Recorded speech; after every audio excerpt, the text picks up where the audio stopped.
आणि आता ही डाळ मेथ्या करायची. डाळ मेथी. ओके, साहित्य लिहून घ्या. भिजवलेले मेथीचे दाणे, भिजवलेली तुरीची डाळ, तेल, कोथिंबीर, नारळ, फोडणीसाठी मोहरी, हिंग, हळद, लाल मिरची पावडर, लसूण, मीठ आणि गूळ. साहित्य झालं असेल लिहून. आणि आता डाळ मेथ्या आपण कशा बनवतोय ते बघूया. तर मेथ्या ज्या आहेत ह्या बेसिकली, तर ह्या किती वेळ भिजलेल्या आहेत पाण्यामध्ये? हे साधारण 7-8 तास भिजवलेले आहेत. म्हणजे ऑलमोस्ट थोडेसे मोड आणले तरी ते जास्त चांगले लागतात. तर आता आधी काय? आता ते तेल तापलंय त्यामुळे आपण ती मोहरी घालायची. मोहरी साधारण तडतडली की हिंग, हळद घालूया.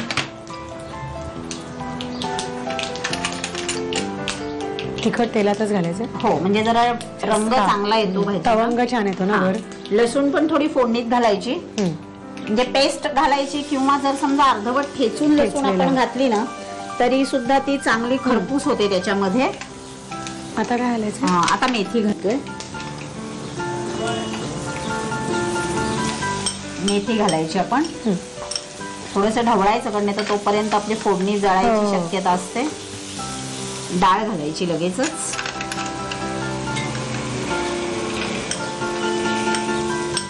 आणि आता आपल्याला खोबरं, कोथिंबीर आणि गूळ एवढंच घालायला. ते थोडं शिजत आल्यानंतर आपण घालणार आहोत. आता पाणी घालायचं थोडं, कारण ते शिजलं पाहिजे चांगलं, डाळ आणि मेथी. पण बुडेपर्यंत घालायचं पाणी. अशी दबदबीत अशी भाजी. उसळीचाच हा प्रकार म्हणायला लागेल. ही उसळ साधारण आपल्याकडे डिलिव्हरी झाल्यानंतर म्हणजे बाळंतीण बाईला देण्याची पद्धत आहे. पण ह्याच्यात मेथीचा समावेश आहे, तुरीची डाळ आणि लसूण. कारण हरभऱ्याची डाळ किंवा इतर कडधान्य आपण साधारण देत नाही त्यांना.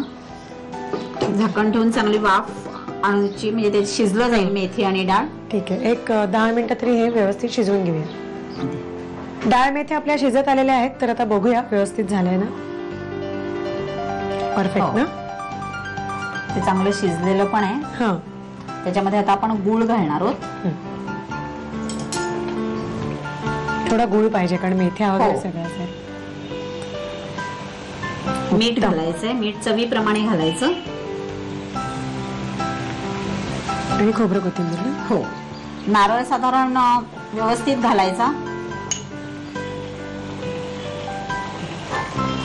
आणि मेथ्यांचा कडवटपणा अजिबात जाणवत नाही जेव्हा आपण असा पदार्थ बनवतो. तेव्हा भिजवलेले असतात, मोड काढलेले असतात, तेव्हा त्याचा कडवटपणा, तुम्ही पुलाव सुद्धा जर करून बघितलात तरी त्याच्यातही कडवटपणा जाणवत नाही.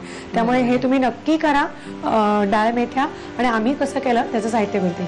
डाळ मेथी बनवण्यासाठी लागणारं साहित्य: 7 ते 8 तास भिजवलेले मेथीचे दाणे, भिजवलेली तूर डाळ, तेल, कोथिंबीर, ओलं खोबरं, मोहरी, हिंग, हळद, तिखट, लसूण, मीठ आणि गूळ. कृती: प्रथम कढईमध्ये तेल गरम करून त्यात मोहरी, हिंग, हळद, तिखट, ठेचलेला लसूण, भिजवलेली मेथी, भिजवलेली तूर डाळ आणि पाणी घालून एक वाफ काढावी. त्यामध्ये गूळ, मीठ, ओलं खोबरं आणि कोथिंबीर घालून वाफवून डाळ मेथी सर्व्ह करावी.